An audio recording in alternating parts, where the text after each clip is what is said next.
গত বছর অক্টোবর থেকে চলা হামলায় আহত হয়েছে আরও ৯১,০০০-এরও বেশি ফিলিস্তিনি। গতকাল বুধবার এক প্রতিবেদনে এই তথ্য জানিয়েছে বার্তা সংস্থা আনাদোলু।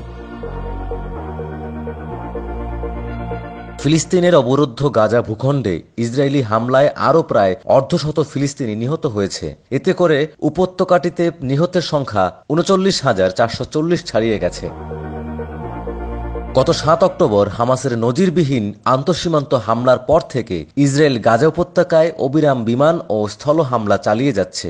ইসরায়েলি এই হামলায় হাসপাতাল, স্কুল, শরণার্থ শিবির, মসজিদ, গির্জাসহ হাজার হাজার ভবন ক্ষতিগ্রস্ত বা ধ্বংস হয়ে গেছে। এছাড়া ইসরায়েলি আগ্রাসনের কারণে প্রায় ২০ লাখেরও বেশি বাসিন্দা তাদের ঘরবাড়ি ছাড়তে বাধ্য হয়েছেন।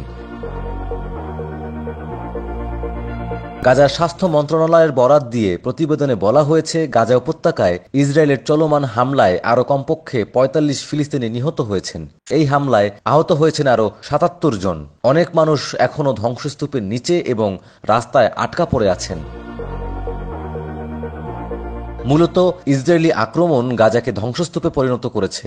জাতিসংঘের মতে ইসরায়েলের বর্বর আক্রমণের কারণে গাজায় প্রায় ৮৫% ফিলিস্তিনি বাস্তুচ্যুত হয়েছেন।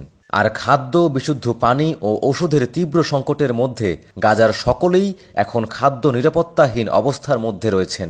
এছাড়া অবরুদ্ধ এই ভূখণ্ডের ৬০% অবকাঠামো ক্ষতিগ্রস্ত বা ধ্বংস হয়ে গেছে।